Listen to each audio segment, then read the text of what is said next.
For the past 5 months, I've been on a mission to make the ultimate Detroit style pizza. Because as someone from the Detroit area, I not only wanted to learn what makes this pizza so special, but I also wanted to improve upon it. And now I'm gonna reveal the secrets so that anyone who follows this recipe can make the best Detroit style pizza they've ever tasted. And really there are 3 things that make a Detroit style pizza unique: the cheese, the sauce, and the crust. I mean, I guess that's the whole pizza, but just let me explain. Starting with the crust. A real Detroit style pizza is square, well, technically rectangular, but they call it square for some reason. It's got a moderate thickness with a soft, spongy crust, but most importantly, it's super crisp on the sides and bottom and has that signature crispy cheese edge around the entire pizza. And that crispness mainly comes down to one thing: the pan. Detroit style pizza is traditionally cooked in a seasoned blue steel pan, which are the pans originally used in the auto industry to hold things like nuts and bolts. These days though, most Detroit style pizzerias use aluminum pans, which worked just as well in my testing.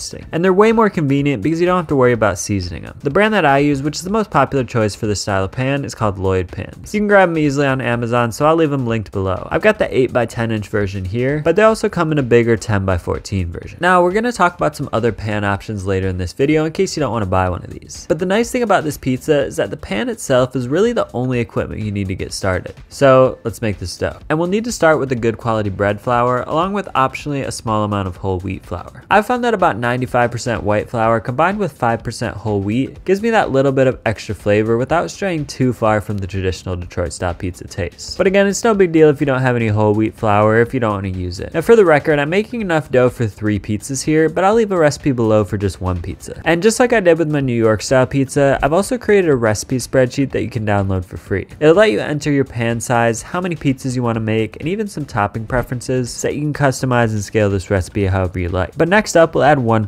diastatic malt powder. That's 1% as a baker's percentage, meaning 1 gram for every 100 grams of flour. So this not only helps the crust to brown, but it also breaks down the wheat into fermentable sugars, which lead to a stronger fermentation and therefore a higher rise. Then after that, we'll sprinkle in the yeast, followed by the water. And after a lot of testing with this recipe, I finally settled on a hydration level of 75%. Basically, the higher the hydration, the lighter and airier the crust ends up, but also the less crispy it becomes, and the more it struggles to hold up to the weight of the toppings. So I found 75% to be the perfect middle ground, which again means 75 grams of water per 100 grams of flour. Now you may also notice I haven't added salt yet. With pretty much any pizza dough, I typically mix it without salt first, because salt tightens the dough and slows gluten development. So after mixing, I'll let the dough rest for about 20 minutes, then add the salt and sort of press and fold it in like so. And after that's done, I'll move the dough to another container, which you don't have to do, but I like using a clear container so I can see how much the dough is rising. Because now it's time to let the dough rest at room temperature until it's grown by at least 50%, which should take about 1 to 2 more hours. And during that time, we're also going to come back about every 20 minutes to perform a set of stretch and folds, which are basically just an alternative to kneading for sticky high hydration doughs like this. So just grab the dough and stretch it up as far as it'll go and fold it over itself, and repeat that process around the entire dough until it becomes nice and tight. So we'll do 4 total sets of these, again 1 every 20 minutes, and you'll see that by the last set, the dough will be much smoother and stronger. And a little trick, if the dough is ever too sticky, just wet your hands first and it'll be a lot easier to work with. Now if the dough still hasn't risen by 50% by the time these folds are done, just give it some more time at room temperature until it has. Then it's off to the fridge, where it's going to rest for anywhere between 1 to 4 days, but for me I think 3 days is a sweet spot. You could also leave the dough at room temperature to make this all in the same day, but really this recipe is designed with the cold fermentation in mind. So if you want to use a same day recipe, I'd recommend checking out my Buddy's style Detroit style pizza recipe, which I covered a few videos ago. Now I also like to perform 1 more set of stretch and folds at some point during the cold fermentation, just to make sure the dough is as strong as possible. So in this case, I did that about 24 hours in, and then threw the dough back into my fridge for about another 2 days. And in the meantime, I could prepare my sauce and cheese. So let's talk sauce, and as usual, the brand of tomatoes you use makes a huge difference. You want to use the best tasting tomatoes you can find. So for me, I'm a big fan of these Stanislaus Alta Cucinas, which are a commercial product, so you can only buy them in these giant number 10 cans. But there are plenty of other good options out there if you can't find these. A few of my favorites are Jersey Fresh, Cento All-in-One, and Sclafani, but I'd always recommend just trying whatever you can get your hands on and see what you like best. Still though, if you can get the Alta Cucinas, I'd recommend them. 1 can makes a ton of sauce, but you can freeze it as well. So what I usually do is blend the whole can up, then divide it into different containers and keep them frozen or in the fridge until I need them. So to make this sauce, I've got a 28-ounce portion of tomatoes here, which is the same size as a regular retail can. And to that, I'll add add 3 grams of salt, 1 teaspoon of oregano, half a teaspoon of thyme, and a 1/4 teaspoon each of garlic powder and red pepper flakes. So I'll blend that up and then put it all in a big saucepan over about a medium or medium-low heat. Then I'll just simmer the sauce, stirring pretty frequently until it's reduced by about 1/3 to 1/2. And of course, you have to be careful not to burn the sauce, so be sure to keep it over a light simmer, stir it frequently, and use a high-quality pan with an even heat distribution. And for that, I'm using my favorite stainless steel saucepan from this video's sponsor, Made In. Made In designs professional quality products for the home cook, and you've heard me talk a lot about their stainless steel pans in previous videos of this series, but I also love their enameled cast iron, which is great for this pizza sauce too, by the way, and their carbon steel, which is what we're going to talk about today. And these carbon steel pans are honestly some of my all-time favorites. I use them almost every time I cook, whether it's my carbon steel griddle, my wok, or my saucepans. Because to me, carbon steel is like a better version of cast iron. They're lighter and easier to maneuver, and Made In's pans in particular are super ergonomic with these nice long handles and efficient weight distribution. And even though they're lighter than cast iron, they still have incredible heat retention, so you can get a nice hard sear on things like steak, but the pans are still very responsive, so you can adjust the heat on the fly and even cook delicate foods like eggs and fish. And you don't have to worry about things sticking because carbon steel develops a natural seasoning over time, so it actually gets better the more you use it. For me, I no longer use cast iron or coated non-stick pans because these carbon steel pans do everything those would do, but better. And if you don't want to pick up a pan specifically for Detroit style pizza, this carbon steel is probably the next best option for pan pizza. Honestly, it's pretty amazing that with one pan, you can sear meats, make a Philly cheesesteak, and bake a really good pizza, plus a ton of other things. So if you want to pick up one of Made In's carbon steel pans or any of their other high quality cookware, you can check them out via the link in my description. Thanks a lot to Made In for sponsoring this video, and thank you for your support.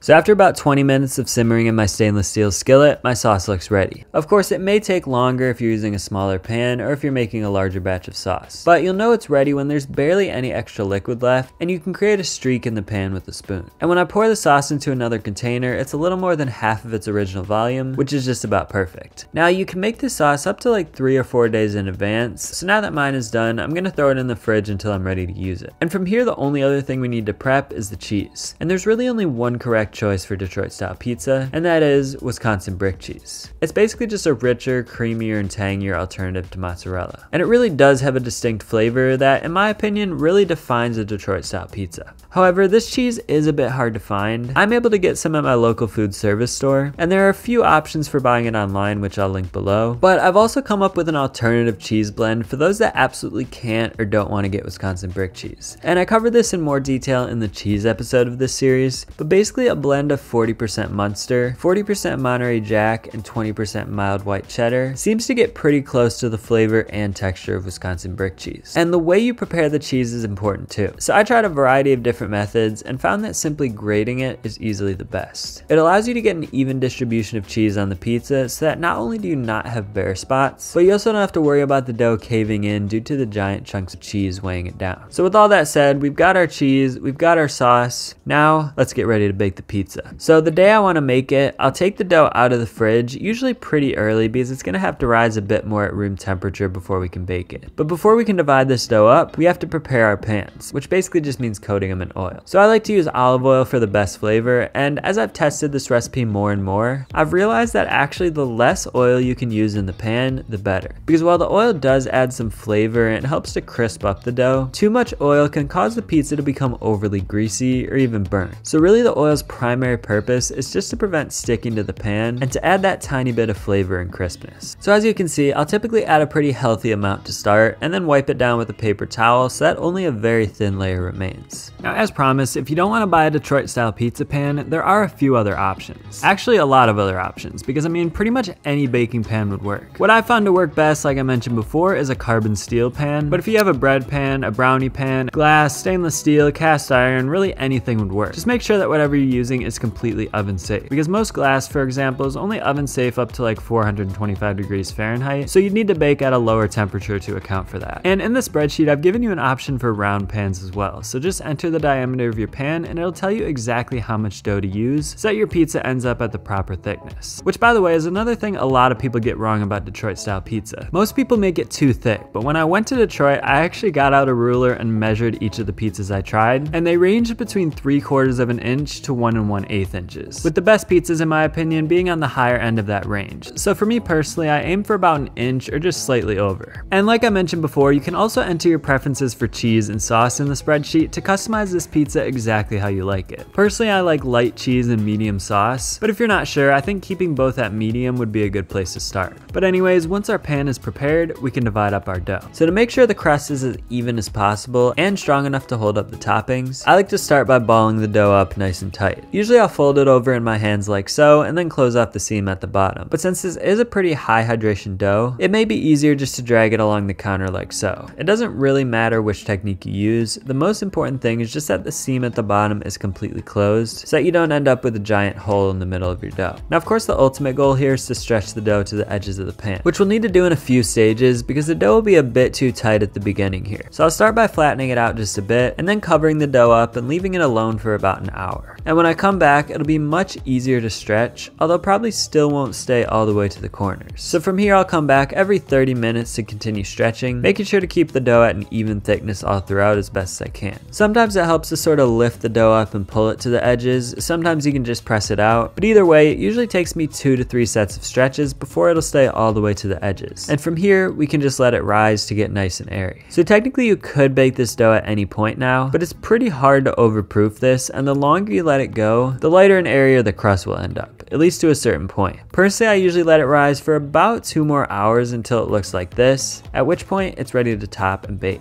And the baking method is the last key here to achieving the perfect Detroit style pizza. You see, the biggest problem I've been having is getting the dough all the way cooked through while also achieving that crispy cheese edge that's crispy but not burnt. And I've been struggling with this throughout this entire series, but I finally figured out a method that solves that issue. So about 20 minutes before baking, I'll preheat my oven to its highest temperature, which in my case is 550 degrees Fahrenheit. Now a lot of people have recommended par baking your dough, aka partially baking before topping to fix that charring issue. But one of the defining characteristics of a Detroit style pizza is that the pepperonis and cheese sort of bake into the dough, and when you par bake crust alone, you lose out on that effect. So what I do rather than par baking is what I call par topping. Here's what I mean. So first I'll top the dough with some pepperoni, and keep in mind you want to use flat pepperoni here, not the cupping type, since we're putting it underneath everything. Then I'll add my cheese, but only a very thin layer for now, just enough to cover the top of the dough, and you want to be careful not to put too much around the edges quite yet. Then just like this, I'll throw the pizza into my preheated oven on the middle rack. And just as a note, I found that the middle rack works well for me, but this can depend on your oven. Basically, since ovens heat from the bottom, the lower the oven rack you use, the quicker the bottom is going to brown, and the higher the oven rack you use, the slower the bottom is going to brown. So feel free to adjust based on the results that you're getting in your oven. Anyways, I'll bake like this for 7 minutes and then remove the pizza from the oven. Then at this point, I'll add the rest of my cheese, this time being sure to place it all around the edges, followed by my sauce over top in a racing stripe pattern like so, which is traditional for Detroit style pizza. You can also add any toppings at this point if you like. Then I'll throw this back into the oven on the middle rack to bake for another 4 minutes, and depending on what toppings I'm using and how I'm feeling, I may also crank the broiler on for the last 2 to 3 minutes of baking to get a little extra charring on top. So basically what this method does is number 1, it allows the dough to rise nicely during that first period without too many toppings weighing it down. And after that initial bake, the structure of the dough is pretty solid, so we can basically add whatever toppings we like. And in addition to that, we can ensure that we're getting that crispy cheese edge without it burning, because the cheese on the edge is really only baking for about 4 minutes. And you can see when we remove the pizza from the pan, we've got an almost crown-like effect on the cheese. It's super crispy, the dough is extremely light and airy, and when we cut into it, it's cooked perfectly. And this, my friends, is an authentic Detroit style pizza at home. It's got the perfect crispness without being burnt, with that really nice cheese edge, super light airy crust. The sauce is bright and tangy. To me, this is the perfect Detroit style pizza. So anyways, remember to check out the full recipe and spreadsheet below. And if you want to see the series that led up to this, which contained a lot of other useful insights for pizza making, you can check that out right here. Either way, thanks a lot for watching, and I'll talk to you in the next one.